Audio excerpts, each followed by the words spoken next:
ఒక యూనియన్ గా చేరి ఇక్కడ టీపీటీ వారు ఇక్కడ ఒక నిరసన కార్యక్రమాన్ని ఏదైతే చేపట్టడం జరిగిందో వారికి కాంగ్రెస్ పార్టీ పూర్తి మద్దతును తెలియజేస్తూ మా సంఘీభావాన్ని కూడా ప్రకటిస్తూ ఉన్నాము.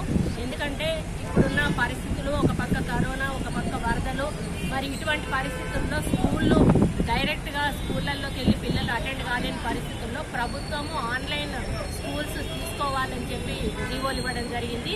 జీవోలు ఇస్తూ కూడా పేరెంట్స్ అందరూ కూడా మేము ఫీజు మొత్తము కట్టము ఇప్పుడే అన్నా కూడా లేదు, పేరెంట్స్ దగ్గర ఫుల్ అమౌంట్ కలెక్ట్ చేసుకునే విధంగా ప్రైవేట్ యాజమాన్యము మరి గవర్నమెంట్ మీద ఒత్తిడి తెచ్చి జీవో షిఫ్ట్ చేసుకోవడం జరిగింది. ఎందుకు అని అంటే ఈరోజు మేము ఆన్లైన్ క్లాసెస్కి టెక్నాలజీ ఉపయోగించాలి, ఆ టెక్నాలజీ కావాలి అంటే మాకు పెద్ద ఎత్తున డబ్బులు కావాలి అని చెప్పి మొత్తం 100% ఫీజెస్ కూడా ఈరోజు పిల్లల దగ్గర నుంచి ప్రైవేట్ కాలేజీ యాజమాన్యాలు వసూలు చేయడం జరిగింది.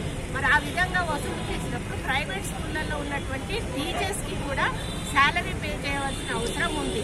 కానీ ఆల్ ఆఫ్ సడన్ గా వాళ్ళ యొక్క జీతాలను పూర్తిగా నిలిపివేసి రూపాయి కూడా ఈరోజు ముట్ట చెప్పకుండా వారిని నడివిధులకు ఇచ్చినటువంటి ఘనత టీఆర్ఎస్ ప్రభుత్వాన్ని. మరి యాజమాన్యానికి అండగా నిలిచిన అదే ప్రభుత్వము టీచర్స్, ప్రైవేట్ టీచర్స్ కూడా అండగా నిలిచి వాళ్ళకి 50%, 60%, 40% ఎంతో కొంత శాలరీ ఇవ్వాల్సిన అవసరం ఉంది అని చెప్పి కూడా ఒక జీవో తీసుకురావాల్సిన అవసరం ఉంది, ఒక డైరెక్షన్ కూడా ప్రైవేట్ యాజమాన్యానికి ఇవ్వాల్సిన అవసరం ఉంది.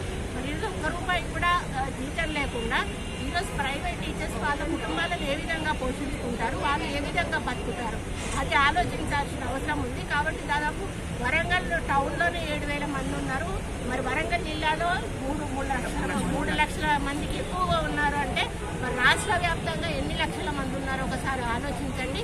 ఇది చిన్న సమస్య కాదు, పెద్ద సమస్య. చిలికి గాలివాన కాకముందే ఈరోజు తెలంగాణ ప్రభుత్వం ఈ టీచర్స్ విషయంలో ఒక నిర్ణయం తీసుకొని స్కూల్స్ కు డైరెక్షన్ ఇస్తూ ఒక జీవో విడుదల చేసి వాళ్ళకు శాలరీస్ పే చేసే విధంగా నిర్ణయం తీసుకుంటే బాగుంటుందని మా యొక్క అభిప్రాయం.